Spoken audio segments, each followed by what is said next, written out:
Welcome, everyone. We're just waiting 1 more minute till my speakers are missing.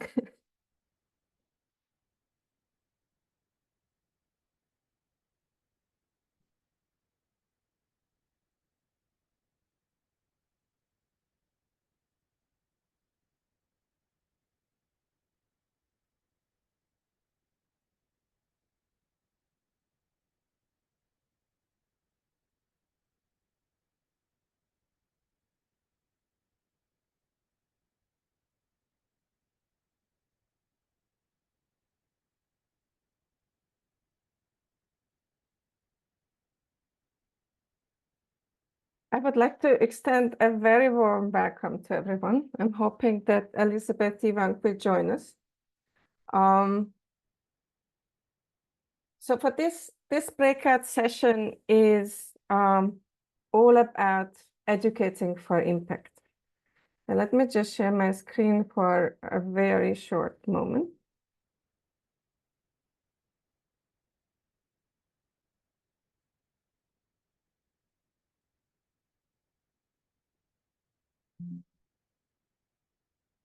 I don't want to take up too much time with introductions, but because this is a breakout session for international business, I feel I would like to give you a little bit of a background of why each of these speakers were selected.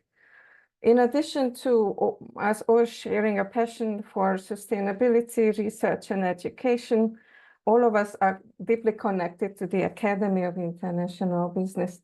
My name is Naomi Sinkovic. I'm an Associate Director of Research at the University of Glasgow, and I'm also the chair of the UK and Ireland chapter of the Academy of International Business and the Vice President for Women in AIB. Those of you who have attended the previous session already know Rob van Tulder, and usually he also does not need a lot of introduction. But what you may not know is that Rob is also a founding member of the Sustainability Shared Interest Group of the Academy of International Business. He is not just a leading figure in the field of sustainable international business, but has written numerous books and developed a lot of tools. Dr. Swati Nagar is connected to the AIB Oceania chapter. She is currently employed at the University of Sydney Business School, and she's also connected to the Teaching and Education Shared Interest Group. Professor Miguel Cordova is the incoming chair of the Teaching and Education Shared Interest Group, and Marina Schmitz is bridging the basically the fields between teaching and education and sustainability. And Elizabeth Ivank is the founding initiator of mainstreaming impact in international business, and she's also affiliated with the AIB UKI chapter. We have a task force with the mandate to develop an IB education community of practice, most importantly, bringing in sustainability and responsible management education. So this session is organized as follows. In the first part of the session, I have some directed questions of each of the panelists, but the second part of the session, feel free to ask any questions. But if you have a burning question during the first part, please just pop it into the chat, and we may be able to pick it up as we go along. But this is supposed to be a conversation. So just a reminder that all these conversations are framed against PRIME's principles, the 7 principles, and most importantly, the I5 framework. Those of you who attended the previous session, you already heard Rob talking about his skill sheets.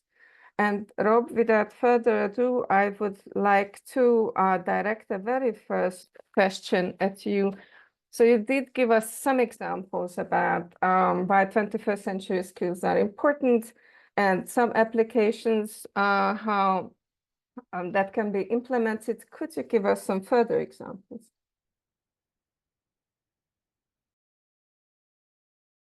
Thanks, Naomi. As always, I prepared a few slides, so I hope you don't mind, because I think a few pictures can tell more than 1,000 words. And hopefully it also means that you can share, I can share the slides with you afterwards. So let's see whether I can make this work. This is the wrong one, sorry for that.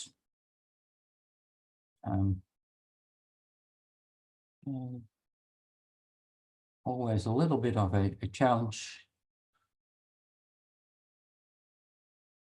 Dear, sorry for all my personal mails now.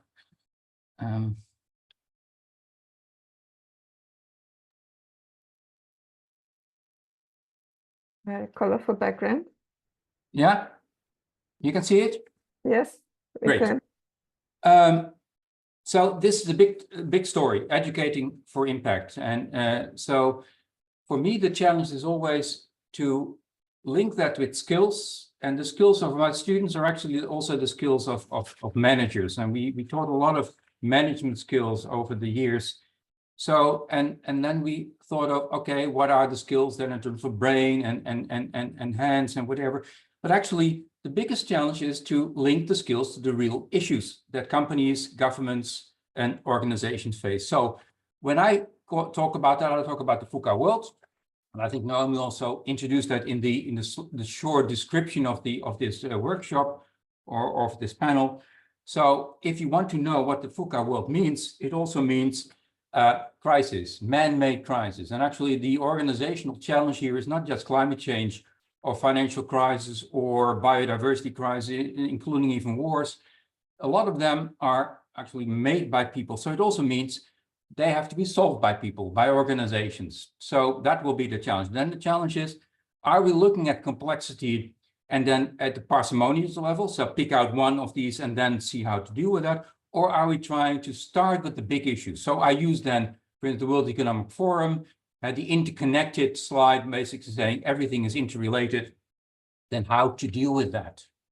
So, and then of course, I advise companies and say, okay, let's go for circular, let's go for waste management, let's go for fair wages or whatever, and labeling certification schemes or whatever.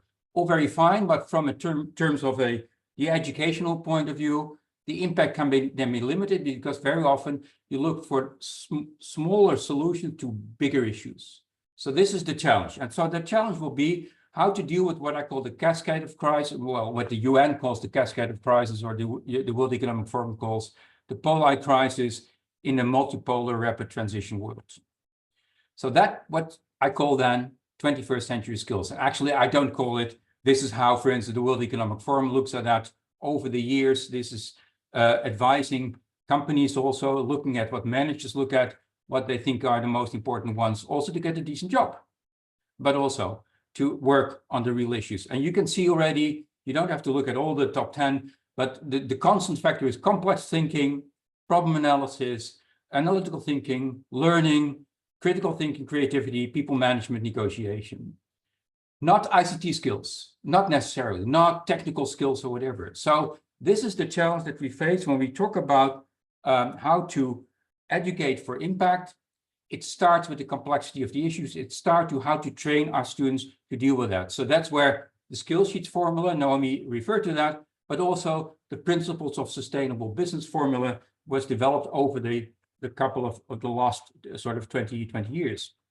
So if I take the skill sheets and the I5 framework into account, the most important part of that is to link it up to principles. And I will very quickly go through this. I hope you don't mind that I just refer to this in order then to give you some of the context in which I will give one example of how we are going to deal with that also in the class setting.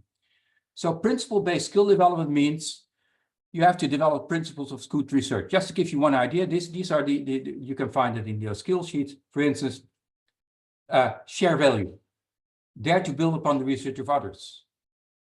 Actually quote the sources that you use. And if you start to develop that skill, then our students will be able also to define fake news from real news, but also to be more humble in terms of what they can achieve. Principles of lifelong learning. Assume responsibility for your own learning, work together with others, dare to fail. And actually, one of our problems in universities very often is we have such a control system now that our students, and including us as teachers, we don't dare to fail. So it's all about grading and control measures. And that, I don't have to discuss it hopefully with you. It really creates a very poor learning environment. Principles back to reading. So reading is one of the most important skills. Our students don't read. They want to have a game or a clip. So actually, effective reading is always active. It also means you have to also activate your reading skills. Listening, constructive listening. Be able to listen to each other, be able also to work with each other. And then the next part of this, write about this. Be able to write, not necessarily in bullets, but actually in full sentences where you, for instance, develop your own ideas, and then by writing it up, you become more sophisticated, and then you learn also how to have impact. Effective presentation, of course, you have to present that, because if you write it, who cares? And that's, of course, where our students very often say they do first the presentation and then start to write. And the last part is effective team management. So the team management skills are one of the most important skills in our teaching environment, but actually also in the management environment, because nobody does it on their own. Nobody works on their own. You have to learn how to work in a team. Now, the question, and that's the example that I prepared on the basis of this introduction, was how are we going to use all those skills and put them in the classroom, but also make them relevant, have impact? So this is where we develop something that is called the wicked problems analysis. And actually the wicked problems analysis, I refer to the website. You can find it on the website also, where you then say it's complex. So what we try to develop is what we call 10 complexity scales, and invite students to work on this in terms also of a group conversation. So we apply then the principles of good research, constructive listening, and effective team management, some others as well, also to make that in an active setting. And you will see if you go to the website, it's an online tool where groups of 5 to 10, maybe sometimes 20 even students can get together in order then to have a conversation, to start a conversation on how complex is an issue, and on the basis of that, try to figure out what to do with that. So this is, for instance, the principles that we use. It is a group conversation on the basis of 10 scales. Then you try to figure out what iterative reliability, peer review. We call it the wisdom of the crowd, because students don't know anything maybe on a topic, but they have an opinion. And then by sort of talking about that in a team, with this purpose-driven to figure out what that means, you have then with Sociocratic deliberation methods able to not compromise, but actually try to build up your own argument and then to define what that means. And of course, it's very much Delphi-inspired method. So this is the methodological theoretical background of this. And now how does it work in practice? And just a few more slides to show how that works. This is, for instance, a poster. We ask students, this is on SDG 2, complex, zero hunger. So there's a lot of other elements there in the poster, but actually it starts with the wickedness of the problem.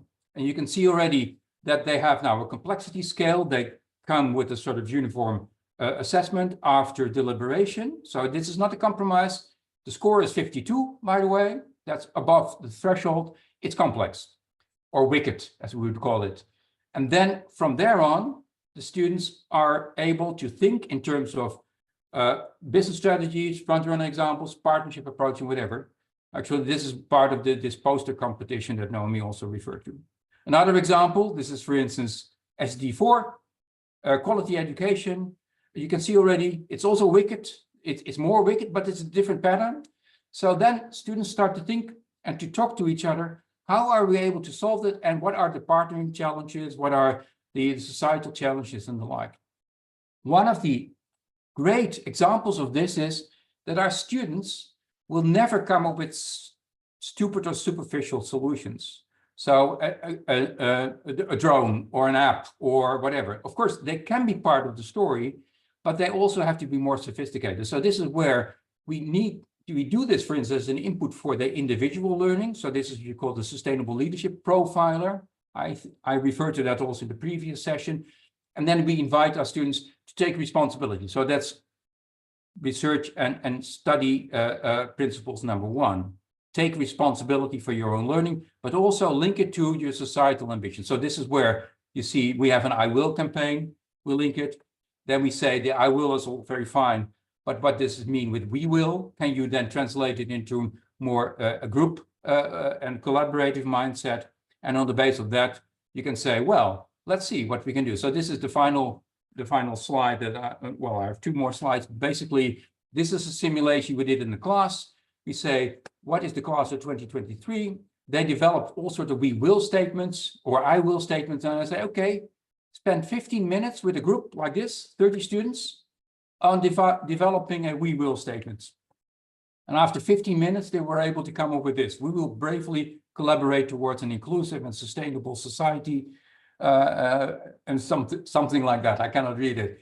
The trick is, of course, that by learning how to collaborate and how to think of differences, how then to think of the real issues, and then to come up with the we will statement, and of course, after that, develop impact strategies and all sorts of like, you are able also to get the system in the room, to create then a joint conversation, and then to think about impact. And in this case, you can see the impact was, we have a group of happy students that go for this aim.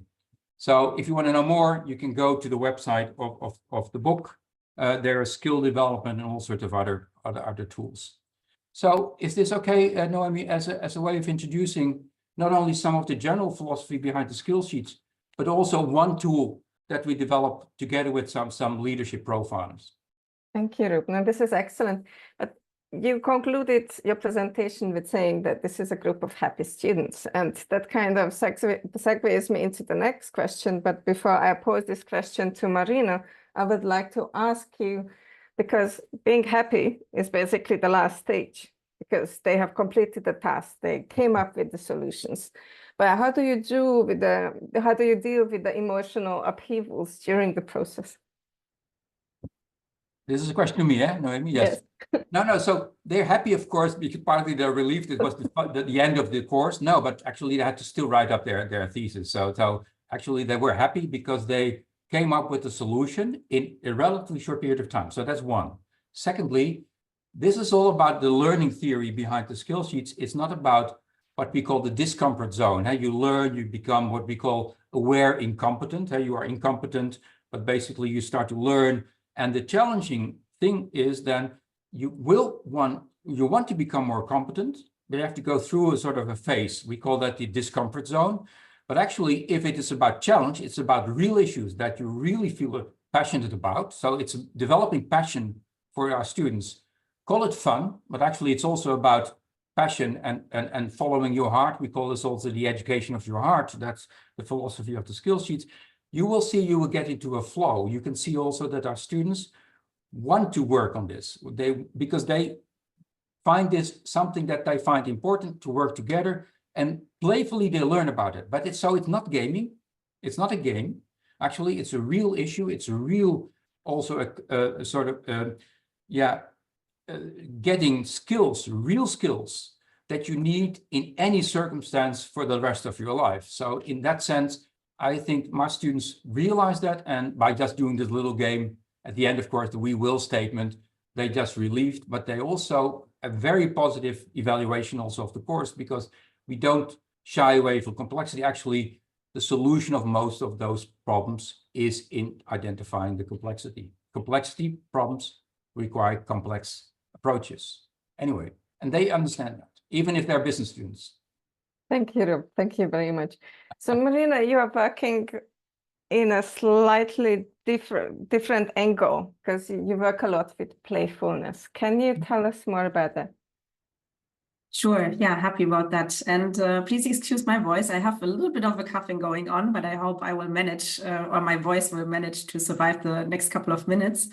Yeah, thanks also, Rob, for introducing the VUCA principles, and also segueing into the I5 framework for me to build upon. So maybe before I dive into the playfulness and impactful 5 or I5 project, I would like to briefly build on what Rob has already been saying in terms of how we deal with the VUCA world, right? So I think in general, what we need to do as educators is foster also resilience and adaptability. So how can we help students cope with changes and setbacks? How can we help them learn to fail, as also Rob rightly mentioned before?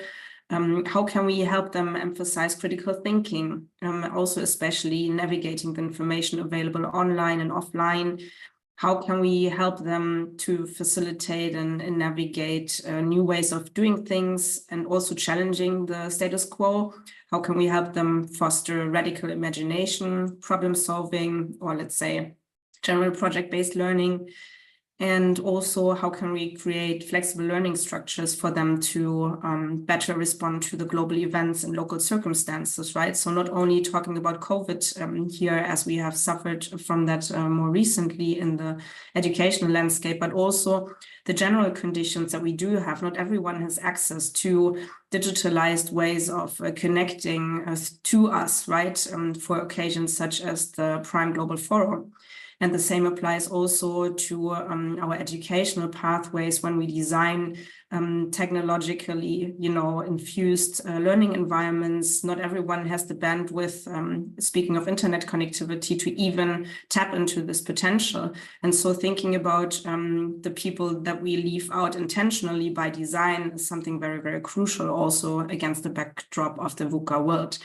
And lastly, maybe also to promote emotional resilience, so more importantly than ever, I would say, especially after COVID and also navigating climate or future anxiety. Now, Noemi, you have been asking about how playfulness is kind of coming into all of this. So the Impact for 5 or I5 project was centered around precisely this phenomenon. So how can we bring joy to the classroom? How can we make things more meaningful? How can we facilitate active engagement? How can we design for iteration and also develop supportive social interaction? Now, these 5 characteristics of I5, I will go through them one by one now briefly and explain to you how I, as an educator, do that. And while I'm sharing this with you, you might even want to share your own examples, for example, also in the chat. If you have something where you say, oh, this is something that I do, that I want to share with all of the educators that are now in the virtual room. So starting with making learning meaningful, what does it actually tell us? So we are trying to honor and emphasize the existing knowledge and also experiences of our students to provoke critical reflection on relevant topics. And how I do that is to combine also, and my field is sustainability, to combine it with future studies. Maybe some of you know the discipline or the field. And what I try to help students with is to think about their desirable and maybe possible or even impossible futures. And so one of the tools, and I will paste all of the links later on in the chat, don't you worry, is to write a future letter to themselves. So this is something that they can then write from their own perspective now in the year 2024, and maybe send that with a time lag of, let's say, 10 years, 15 years, and just to send them a message then from the future, so to speak, dealing with how they felt, how they dealt with things in the past. And I think that can help them to navigate that. For the second component, facilitating active engagement, we're trying to create conditions for students to be motivated, to participate, and also personally invest their energy. How I've been doing that so far is, for example, to improvisational theater. So I'm a big fan of theater-based pedagogy. Maybe some of you have tried it out. I see some familiar names in the session today where I know that they have been tapping into theater-based pedagogics as well. And so that can help students, like the students that I had in my session, they were like all very much intrigued and said, well, this was kind of the best session they had in their whole studies, because they were finally getting up from their chairs, interacting with each other, and also bringing their body and not only, like their mind to the classroom. For designing for iteration, we are trying to incorporate cycles of performance and feedback that provide opportunities for risk-taking, for experimenting and learning from mistakes, and also making changes in thinking and action. Now, how you can do it, I know that many of you are probably very much familiar with, let's say, design thinking, other ways of doing things.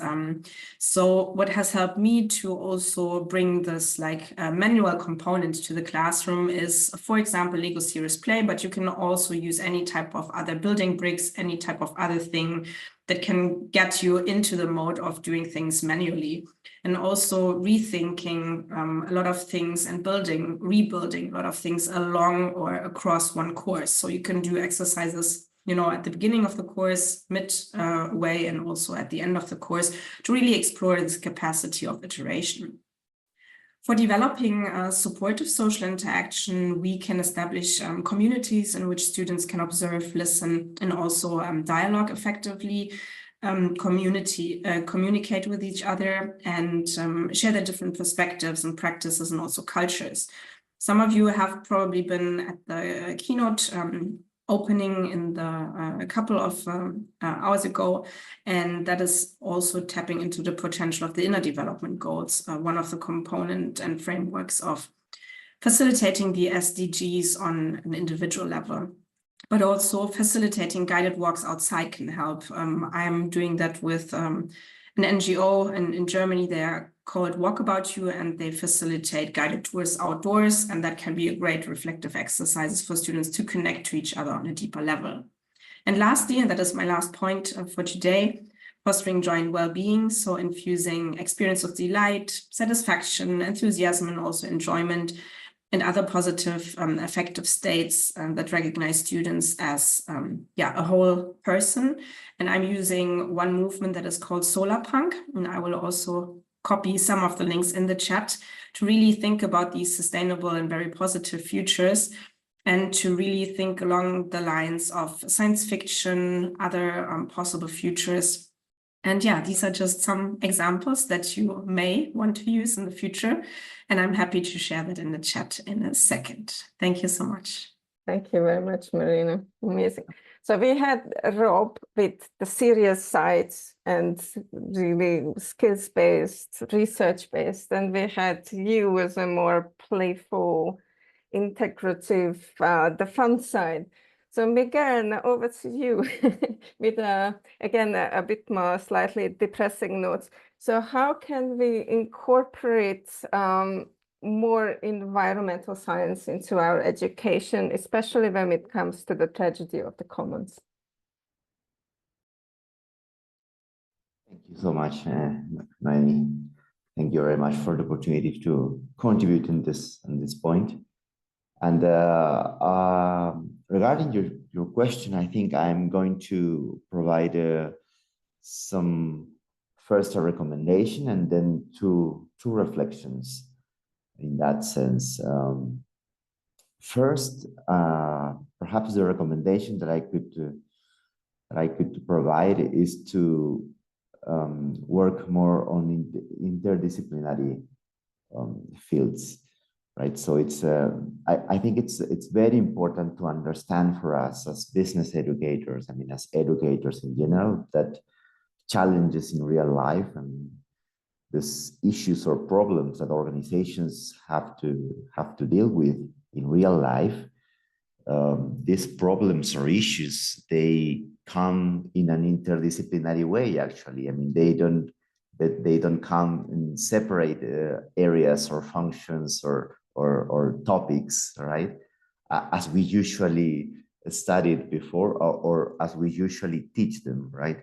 So that's very important for us to understand, because if we are going to ask for our students to think in this kind of comprehensive way, and also in this kind of holistic way, so they need to understand from the very beginning, from their higher education studies, that problems come in this kind of mix between many disciplines.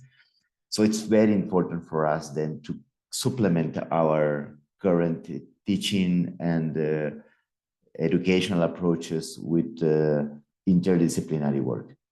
So it's quite interesting for us to see how we can join other fields and provoke interesting discussions about these different fields and these different disciplines, and how we can show students the interconnectedness of many different disciplines through business or through international business. And I want to recall this an example that I did some years ago with try to merge this supply chain management field with commercial law. So it was very interesting, for instance, for our students to understand how, not only from the logistical perspective, from the logistics perspective, for instance, how you can choose a proper location for a warehouse, or how you can choose a proper location for a distribution route, right, or a distribution center. But also, I mean, besides efficiency reasons, you can also work with what actually commercial law is telling you about what is permitted in some areas, what is actually permitted in some countries, or regarding international law as well. So I think it's a ritual conversation when you can bring different fields in the discussion with the students, different fields at the same time. And my reflection here about how to incorporate sustainable development or sustainability in higher education or in business education, I think it's very interesting what could happen when you can observe nature. And we recently, with Professor Marina Schmitz, she's one of our panelists here, we recently wrote something about how we can work on this nature-based view of the firm, right? So it's wonderful when you can observe nature, and you can discover that nature actually have solved many of our problems many decades ago, right? We always trying to build this kind of economic system in terms of efficiency and in terms of effectiveness, right?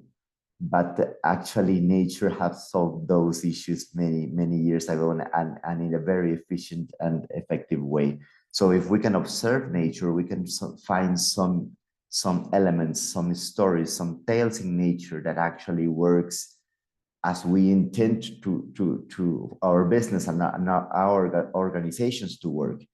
So we can find some patterns and similarities, and that's very insightful for students to see how real life, how natural ecosystems could be very related to business and management theories. In this work that we have previously conducted, we found 4 cases in marine ecosystems. That is, 4 specific cases. I mean, we are talking about, for instance, ghost crab, sharks, or fish networks, and also some specific species of fish that actually they are behaving in their natural ecosystems, such as in the same way that we are pretending for our organizational theories work. For instance, we are talking about here in terms of management theories, the research-based view, or the mergers and acquisition, social networks, and ambidexterity theory. So that was a very interesting work that we conducted, and it's very special and very insightful for students to see how these natural ecosystems, these marine ecosystems, are actually quite related to business theories. So it's a different perspective, you know, it's a different way of seeing this business theories.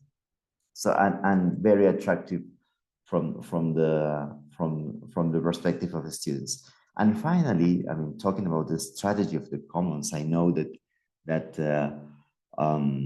I would like to mention what Rob was saying in the introduction. You know, by the way, I love that perspective, Rob, about how, I mean, for the future, we are not going to need perhaps many technical skills, but actually people skills. I mean, more related to feelings and and the reason, that's unconsciousness. I mean, when we talk about the common grounds, like the international waters, I don't know, the space or any other common ground, right? It's quite complicated to protect those common grounds. Usually, what belongs to everyone. I mean, when we talk about something or some place and we know that it belongs to everyone, it receives less attention and, of course, less protection and less care about. I mean, many people, many organizations usually use indiscriminately these resources and these spaces, these common spaces, these common grounds, and not caring about their conservation or their protection. So it's for international business in our case. It's very important to look for two edges here: the proper regulation, proper international regulation, but also consciousness. Also, not these technical skills, but also consciousness and leadership, responsibility in what actually we are doing with this common grounds that belongs to everyone. So that's my insight so far. Thank you, Naomi. Thank you so much, Miguel. And I think this now creates a very good segue to my question to Swati. Because what Swati does, she is using different techniques to bridge the gap between practice and theory. So Swati, if you could give us some insights into your perspective. Sure. Good evening, everyone, and it's wonderful to be a part of this forum. Thank you, Noemi, for inviting me to be a part of this session today. I have to echo the points that are raised by everyone, as in all the panelists here, Rob, Marina, Miguel. Everyone's come at the same issue, but from different perspectives, as in how do we educate students in a more pragmatic manner so that we are creating future business leaders that can actually deal with problems that are going to affect their future more than ours. And I've always struggled, as an educator, I've always struggled with developing content, especially around assessments, that effectively bridges that gap between industry and the classroom. And especially if you talk about some of the UN SDGs, which are very, very critical to almost all of our students across a wide range of socioeconomic groups and countries that they may represent in our very own classrooms. The buy-in about the seriousness of the issues that we are, addressing through the UN SDGs, in my personal view, I found that the students actually didn't realize how serious these issues are and what that actually means for business in practice.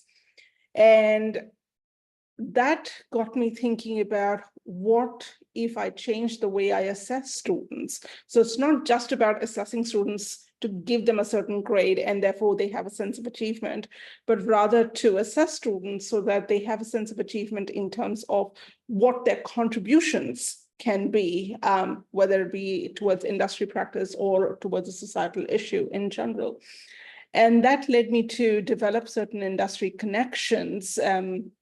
This is, of course, talking from my experience back in New Zealand, to develop certain industry connections and connect with business leaders in certain industries that understand how UN SDGs play in practice. And that was my aha moment where I was like, right, okay, I'm going to rope you in and you're going to come to my class. And so what that led me to, Noemi, is developing specific assessments. So I developed 2 types, as in sets of assessments for 2 different courses or units, each addressing a different perspective. One of the assessments that I developed was with a business that was into chocolate manufacturing. And of course, chocolate as a product is an everyday product. Students really like it, and therefore it's very relatable to them. And using the principles of design thinking in this assessment, I asked them to identify a problem that concerns the chocolate industry or the cacao industry in general. And together with the business itself, we designed an assessment that tackled the issue of modern slavery in the cacao and the chocolate industry by extension. And it's quite interesting to know how passionate, again, a couple of points that Rob raised earlier, it's to drive that passion amongst students that we can change the world. And it's moving away from I to the concept of we and what can we do to contribute. And so we designed an assessment that basically asked them, that challenged them to look at the supply chain of the business itself and compare it with leading confectionery manufacturers around the world that actually sold their products in New Zealand as well.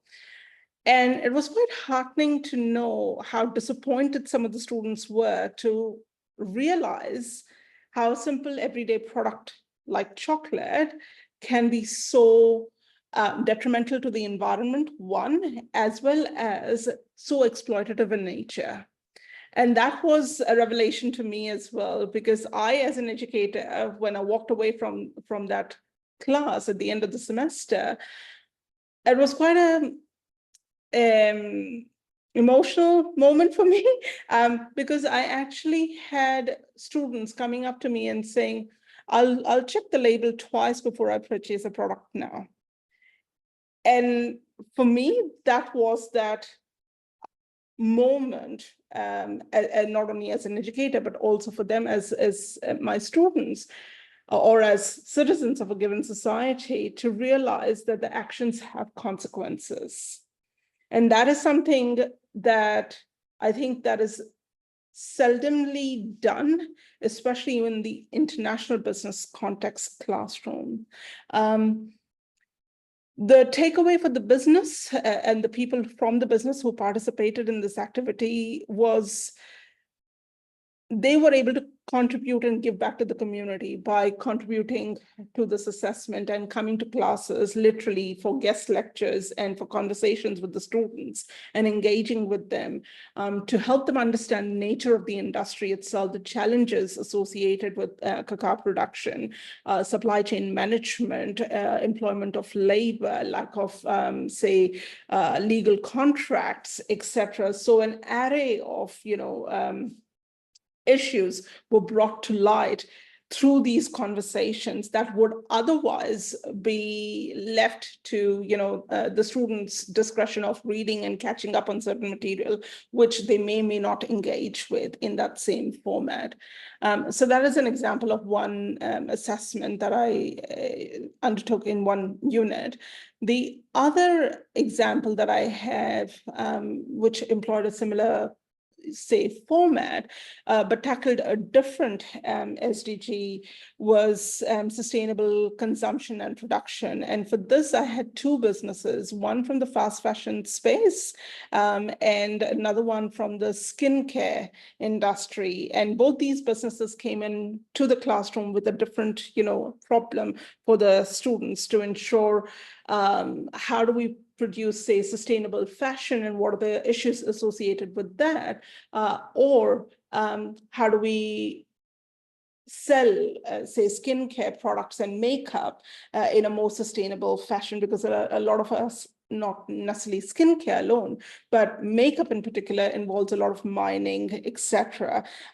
So the whole idea, the whole premise was to develop products and engage the students as their interns to come up with an effective solution. And that as well, the students actually engaged in that activity really well too. My apologies, I forgot to mention earlier that both these assessments were targeted at year 3, so just about to graduate students. And the feedback that I got not only from the industry, participants, but also equally from the students, was they were able to get a real world experience without leaving the classroom, and they felt better equipped with the critical thinking, analytical, soft skills that they wouldn't have otherwise gained from the unit itself or from the course content itself. So that again was quite heartening and quite positive to know from my students. Thank you very much, Swati. Last but not least, Elizabeth. And I mean, the sequence, there was thinking behind this sequence. So I left Elizabeth last because she will provide two very important examples of how one can tie all of this together. And like Swati, she's also very interested in engaging with stakeholders.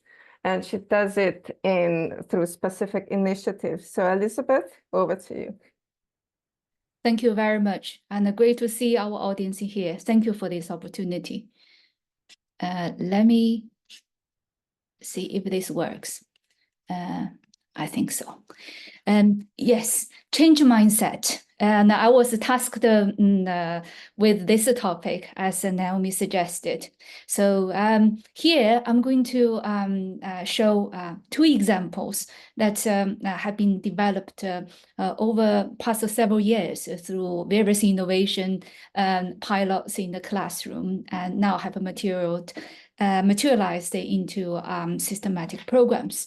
The first one I'm going to talk about is this activity called MIB Virtual Lecture Series. But first of all, MIB stands for the Mainstream Impact in International Business Initiative. It was established about 3 years ago from the international business academic community. As its name suggests, MIB activities focus on state-of-the-art international business research that is directly useful for solving problems related to grand challenges, especially sustainability. So the MIB Virtual Lecture Series, in a nutshell, is a global classroom where students from different universities can register to attend and engage in group work during a 2-hour online session. We have been running these online sessions for the past 3 or more years, and with many lectures, and involving so far students from 27 universities.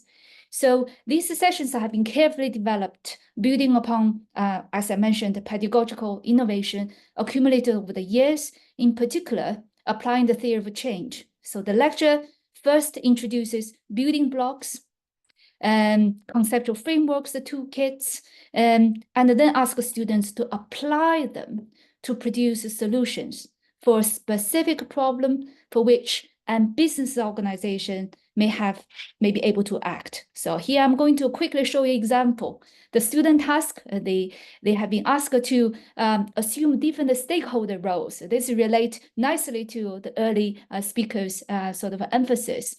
And each stakeholder has their own responsibilities. So during the group work, the students have to first understand all the stakeholders' perspectives, and then come together to negotiate, to deal with the trade-offs, and then converge on a solution to a specific problem. So as I said, this lecture is a workshop, is a lecture, is a global classroom, is an environment for students to collaborate, but at the same time is the intervention itself. We run survey before the lecture and after the lecture in order to understand whether these sort of sessions have increased awareness in students about these issues.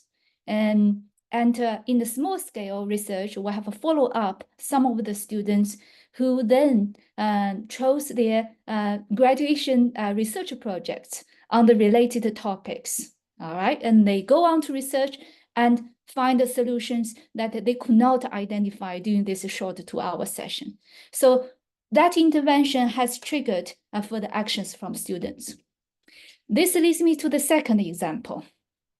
So awareness comes from exposure and information, which is what standard classroom lecture activities will achieve. Students typically hear it, know it, and leave it after exams, unless they are supercharged and with curiosity to carry on and and do something. So since September 2023 last year, pilots have been launched in University of Leeds, University of Glasgow, University of Manchester, Mahidol University in Thailand, Zhejiang University in China, Trinity Business School in the island, and several other universities in North America. These pilots focus on engaging students to consider how a specific business organization can take sophisticated actions to tackle a defined challenge. And related to our Swati just discussed, and we'll also guide module leaders and program directors to turn this sort of post exercise into assessment in the module and the program. So now, turning to the Prime 5 and I5 principle, number 4, that Maria introduced, social interaction. So the competition is more than just a fun fair. It is at the same time a community building process, because community dynamics related to Miguel and early discussions, the community dynamics can optimize knowledge diffusion. It supercharges awareness, but it also introduces a new culture that can lead to further changes, can tilt individuals' sort of mental calculation between action and action, right? And motivate them towards action. And so we therefore are building a sustainable internship-based partnership as a community of practice for not only educators, but also learners and stakeholders. I will be happy to share the link to the computation where you will see that supporting organizations, endorsers of the computation is not only academic institutions, but business organizations, ESG investors, and a whole range of stakeholders who are exploring solutions. So the impact, with a small lead time, we'll announce the competition formally in May, and you're counting now is June. We have attracted students from more than 14 universities, a working group, and to produce the posters. And many educators have signed up and telling us that they could not make it this year, but they will sure bring their students to compete next year. So winning is wonderful. Competition does the job. It's a sort of Olympics for everybody to showcase their best ideas. But I would say that what is more valuable is through the process we're building a community, a new culture, and accelerate not only awareness, but uptake to overcoming action. So my concluding remark of this is teaching and learning about the sustainability can be joyful, meaningful, but what will change the world towards sustainability is actions. Careful actions supported by research. So Rob's early talk on the skills students need and the future decision makers need are critical. We want to nurture students as future leaders who are skilled in conducting sustainability-related research, and then turn that research into actions that can cause change. So where the change will happen is the ultimate test if higher education transformation has worked. Thank you very much. I shall Elizabeth. stop at here. Thank you. Fantastic. Thank you so much. This is the perfect sentence and call to conclude the first part of this session. And I would like to open up the floor to questions from the audience. So if you could just put your virtual hand up and I can call on you.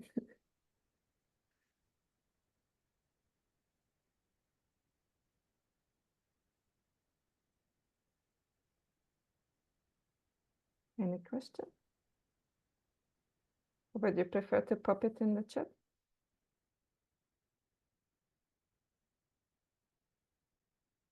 Well, while we are waiting for questions, would any of the speakers like to add any comments to what we have heard? Okay, Rob? I can always count on you, Rob.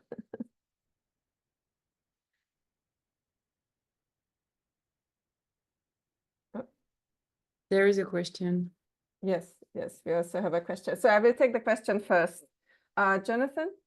Hello, thank you. Well, thank you to all the speakers. Really fascinating and inspiring talk and so much detail. And thanks very much, Marina, for all those links. Really, really interesting.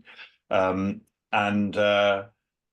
intrigued. My own sort of physical response is on the one hand to sort of feel the warmth of nature that Miguel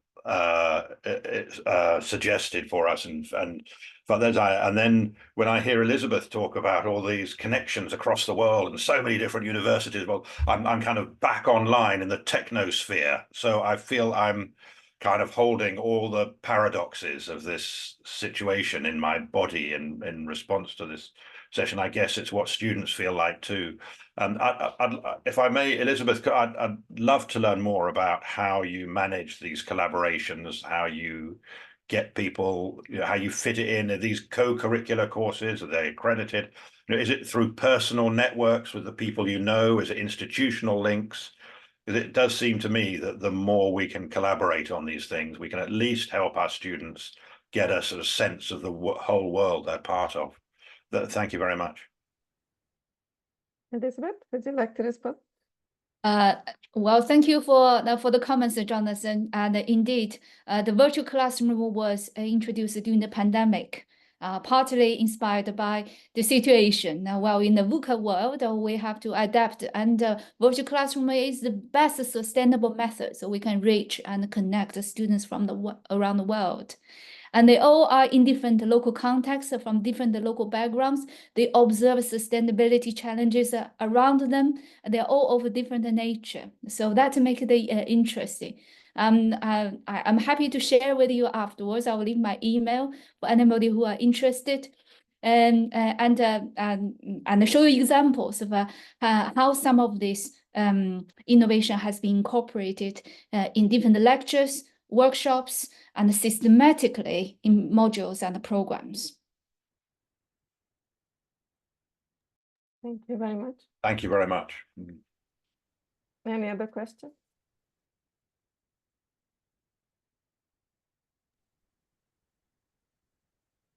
So in the meanwhile, I have a question for Swati, because Swati also knows a lot about adaptive learning environments. So if you could, because also Marina was mentioning the digital divide, and you have a lot of experience in working in different universities. So if you could give us some more insight about that. Sure. I was nodding my head when Marina was talking about it. I was like, yes, I can completely relate to that. I think often in different, settings, we forget that students come from different backgrounds, and what we may take for granted, in other words, access to digital tech, even if the students are in a developed context, in other words, if they're coming from countries that we often reside in, it's not necessary that the student has access to that kind of technology. And to be able to understand that, one, and then to customize your offerings and your teaching practices as well as your pedagogical lens, I think is very, very critical to student success. And there are various ways in which student success can be measured. But often we, as educators, we often tend to, think in silos, because we're trained like that. Thinking about what is the best way that we can deliver our content and assess students, rather than thinking about how will the students respond to what I'm designing and developing, and whether I can then adapt my material to best reflect their circumstances rather than my circumstances. Because I'm coming from a large institution, I have all the resources under the sun to make things happen, but the person that I'm delivering this to, can they actually use that material as intended, given their personal situation? I think that's a bridge, that's a divide that we need to bridge as educators. Fantastic. Thank you very much, Swati. And this is where I would like to call on Rob and Elizabeth as well, because for the global poster competition, I mean, one of the requirements for sharing the resources is that most of them are open source. So would you like to comment on this? Rob? Yes, no, of course, I can comment on this. If you talk about the principles on a global scale that we need to develop and nurture and work on in order to make real progress, it is about open source, open access, it's about sharing. These are the principles, huh? And they are not cultural, they're actually the ones that are ingrained in the SDG framework. And also, of course, in the 7 principles of the PRIME network. Also, PRIME is, of course, part of the UN. So when we look at that, it is really important. Now, that also creates a problem. It creates the problem that open access is not available to everyone, at least it's not reliable in a way. So in our skill training, we need to develop also a very solid understanding of what is reliable or not, but also that there is a lot of, my students, for instance, think they have to do an interview with managers in order to figure out what actually works in the factory or in the organization.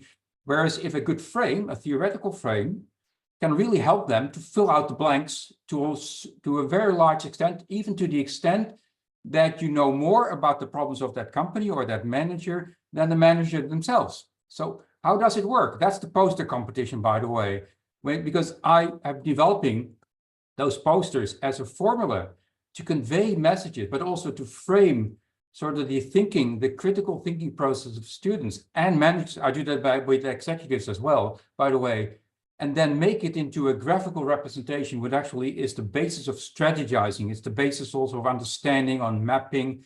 This is all, call it a pedagogy of learning and conveying. But by then trying to convey that message, you will see that most of those posters, you will see it on the website also that we have, and hopefully with the poster competition, we will spread the word around the world. Our students are able to identify the gaps in the models of companies, even if they don't know exactly what the company is about. And of course, that requires solid business school thinking. What is the sector? What is the value chain? What is the national context? What are the aims? Most of them, because we talk about sustainability, have to be communicated by companies, by governments, or whatever. So in a way, you can go a long way to working with public access, certainly for public companies, but also with private companies, family-owned enterprises, smaller enterprises, non-profit organizations. They're all facing this issue. So that's the first step, and understanding what can be achieved and then how you can work with that. The second step is, of course, I do that with the poster competition, but also with the MIB frame, for instance. You have these frames, and then you follow up.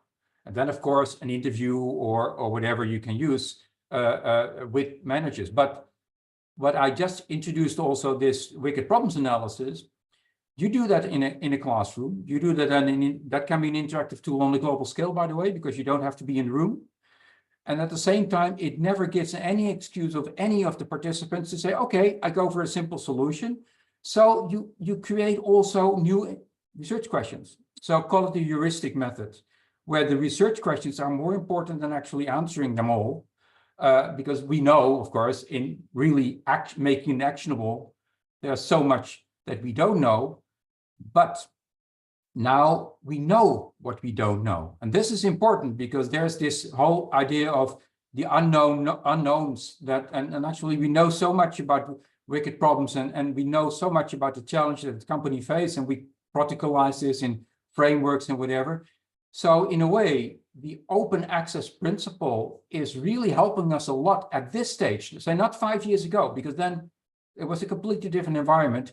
That can help us also to link up our teaching, our student, and our societal engagement. And then the poster competition actually is a perfect means to align and, of course, engage in the conversation. Because what I see when I do that, the presentation of my students to a company that I never heard of, they say, well, how do these students know this? I said, well, they know it because part of it's public, part of it is because we have good theories, we have good frameworks. Well, actually, isn't that what we all try to achieve? what is more practical than a good theory? Anyway, so this is just some slices of answers to the question that you posed. I hope it makes some sense, Noemi. Thank you, Ruth. Thank you. And in the meanwhile, we have a question from Zainab Yunus. Hello, good morning. Yeah, hello, good morning, everyone. It's not a question, actually, it's a comment. Thank you very much. It's such an interesting, informative panel. I teach at the Faculty of Business Administration, Economics and Political Science at the British University in Egypt, which is a signatory in PRIME, as you know all, of course. And I like very much the comment which was done at or stated at the beginning of the opening sessions about how to sustain actually the idea of teaching sustainability and all the pedagogical methods that are used by several tutors and teachers in different areas, in different cultures as well.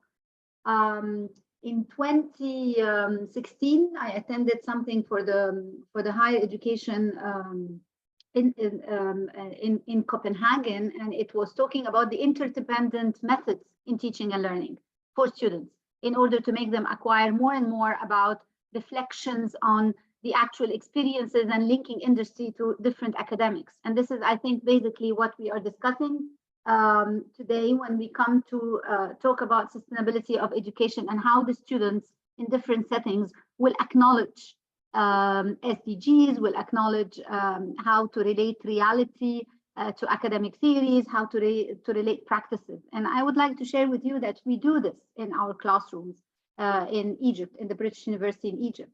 We do a vast array of teaching and learning methods headed by the Vice Dean of Teaching and Learning. And we talk a lot about how to engage our students in actual settings. So we bring in speakers from different industries. We sometimes ask students in their projects to be like the consultant for different companies. We had invited, for example, a few months ago, to acknowledge a certain concept about leadership. In the leadership module, we had invited the wife of an ex-ambassador to talk about women empowerment and the challenges that might face women in such a setting. We had run a program by the Vice Dean of Teaching and Learning in one of her modules called the X Culture, to get students acquainted more and more about teaching and learning in different cultures. So the time reflects on how to sustain this. And I think we also use the community work in order to engage more and more students into the daily activities and the daily routines of the modules. And I think the Community Service Committee in our faculty has a lot in that as well, to be parallel with the teaching and learning community as well. So I'm not sure whether you agree or disagree on that, but I think that these are common practices that we use, and I think that we are reaching something, because our graduates face afterwards the employability market with a lot of skills, the development of skills to make them embedded on and weaponized on how to face the VUCA world, like we say. So thank you very much, and greetings. Thank you very much.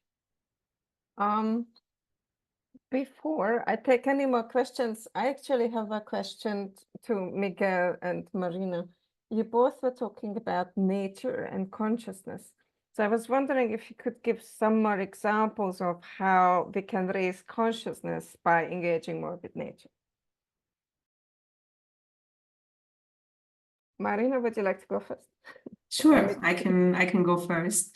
Yeah, it's actually a very interesting, also at the same time, very difficult question, because I think especially in the business and management disciplines, we have not actually been doing quite a good job on fostering this connectivity recently, if at all, I would even claim.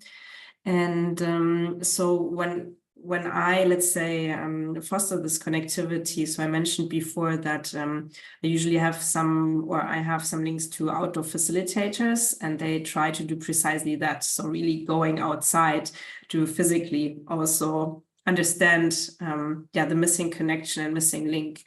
And so it helps, like, if you pair that up with a deeper reflective question. So for example, I was taking a class outside, and they were all business students.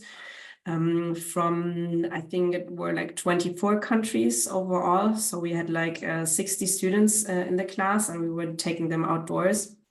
And so I first usually explain why we need to do that and why it's important. I would wish for this not to be the case, because I'm then making more the stronger business case why it's important, you know, what is the benefit of being in nature and so on and so forth. But at the same time, I want them to also understand why it's important for us to foster that. And probably some of you are very familiar with the theory U by Otto Scharmer, also in that specific regard, talking about the 3 divides, and also that we're not really connected to nature anymore, that this is one of the crucial issues amongst others. And I do feel that these reflective walks and really connecting on a deeper level through, let's say, some of the questions that the inner development goals are posing. So I posted this toolbox earlier, can help to really connect beyond the very general, very superficial conversations that we sometimes have in the classroom. So really trying to immerse students in this setting, reconnecting them to nature. So we do exercises, let's say, with a guided walk, where we ask them to also just walk around and pick up, I don't know, things that resonate with them, right? So they're walking in a forest, picking up leaves, I don't know, something like that, and then reflecting on how that connects or reflects their emotional side. I mean, it's sometimes difficult for the students to do these kind of exercises because it's not very common to talk about emotions, emotional states in the classroom. But I think it's very worthwhile. And also the students mentioned that this interconnectivity in nature and to their fellow students has helped them to also see the, let's say, true value of their disciplines that they were studying. So they felt more emotionally connected to nature. And I think that can help to really dare to allow a little bit more reflection. And you can even take some case studies to this reflective space. So for example, the day before we did the nature walk, we visited some companies, and then they reflected in nature on the company visits, right? So you can use this outdoor space to facilitate deeper connectivity. So that was definitely my learning. So really being outside is the solution for me. I don't know how Miguel sees that. Thank you, Miguel. Any comments? And I would also like you to go deeper into this aspect of consciousness. Sure. Yes, we were saying that when we talk about nature, we actually know that nature works in a very efficient way, in a very effective way. We didn't have to do anything to help nature to work well, right? But that's why when we observe nature, I mean, perhaps the most important thing to highlight when we are observing nature is that to understand this fully interconnectedness that Marina was mentioning, this fully interconnectedness among the whole processes and actors. So it's quite natural for nature, of course, but for us it's a little bit complicated to understand the big picture, and to join it, get together all the dots and the insights to gain this complete comprehensive understanding of the big picture, right? So and for students, it's of course most difficult than for us, perhaps. Right? So perhaps one of the main insights from this thought is that for students, it's very important for them to acknowledge that they can have this kind of multiple effects, multiple impacts because of their decisions, right? I mean, their daily decisions, their routine decisions, they are actually causing impacts all around the world. I mean, activating supply chains, activating demand, activating the activity of suppliers and ports and so on.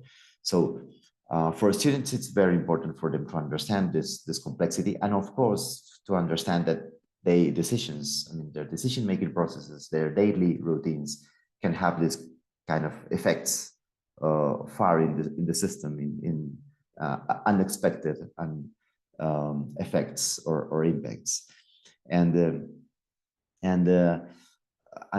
when we talk about this, we can also think about this concept that Marina also mentioned before, that it's critical perspectives. I mean, using critical perspectives also help us to understand this interconnectedness, but also what lies in this kind of dark spaces of that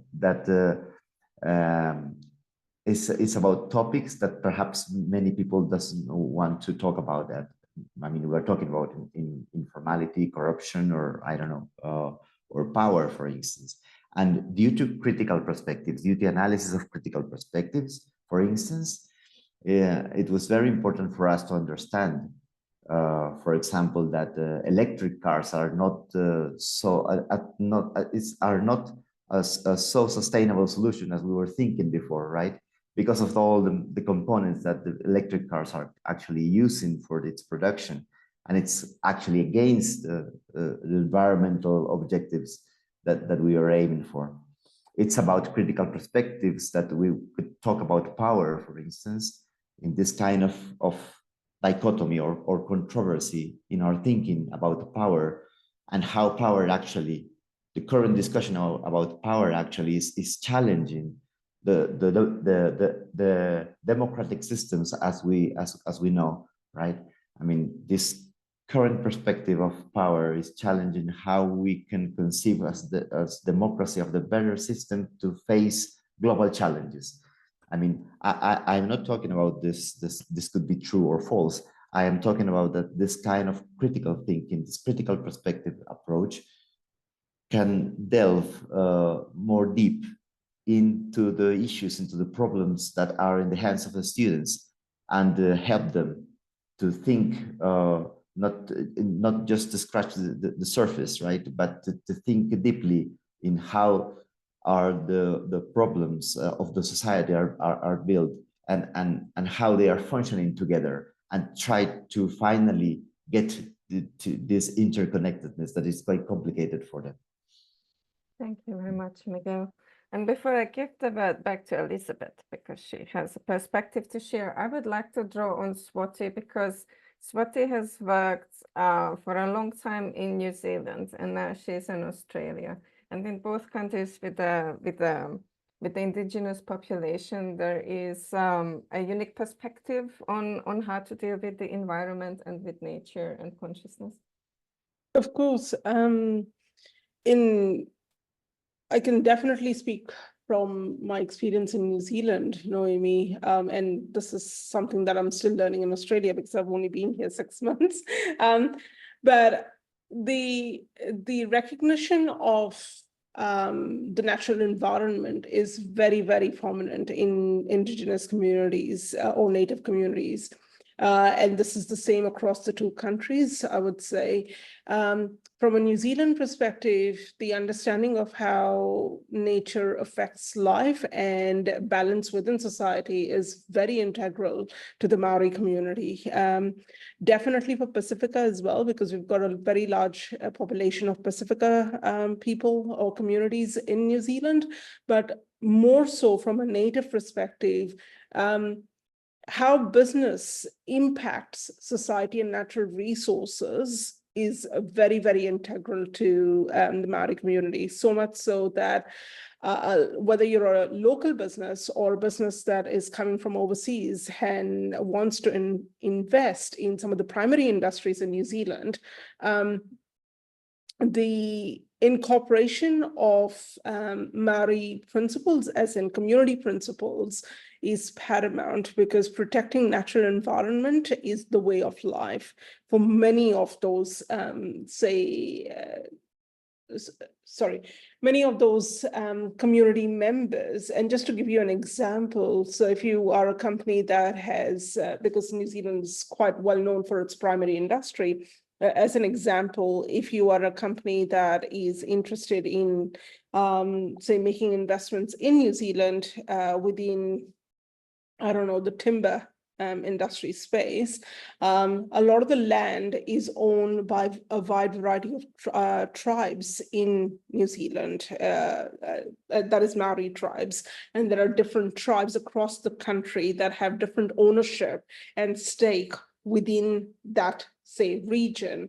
And for any business, whether they are local or overseas, coming from overseas, making an investment with the intention of obviously logging the land to export wood or any other byproduct, etc., they have to seek not only permission from those communities, but also have to almost present a business plan of what damage would they be doing to the land and how they are going to replace that. And that is a very novel perspective, because not many countries, at least in my little experience, not many countries and not all indigenous communities have that kind of integrated, say, view on the implications of business practice and their way of living. And that is something that is quite visible in practice, and then that is also translated into the classroom. Because if you're talking about Maori students or Pacifica students that are, you know, a part of the New Zealand classroom, a lot of the discussions actually lead to what implications will this have on my land for my community, or, you know, if talking about fishing as another example, there's an equal interest in that regard as well. Yeah, I hope that answers your question. Yes, no, thank you, Swati. This is fantastic. And that's, again, a good segue into my question to Elizabeth, because Elizabeth had this very good idea about how we could use the poster competition and all these different kinds of posters in a way to use big data analysis, and perhaps these different perspectives could come across more if we really had a lot of submissions in the global poster competition. Elizabeth, over to you. Oh, thank you, Naomi. Let me first relate it to Miguel and Swati's discussion on nature. And in November last year, we organized this online webinar to have scholars come together, mainly from IB community, but also industries and the businesses, and all in one room, to discuss how we can make business that engage in international activities sustainable. And one of the principles we identified as an outcome is sustainable value creation. And sustainable value creation is hard to define. And Professor Rob Van Tudor's sort of a scholarship and the publications have over decades have made good progress on that. But I'm hearing here in this forum is more can be done. Sustainable value creation and means very different things for indigenous communities and natural resources and etc. What I would also want to talk about is that the poster competition is in a way structured, where we develop, I shared the link in the chat, where we develop the sort of a logical framework to guide the students to discover the solution.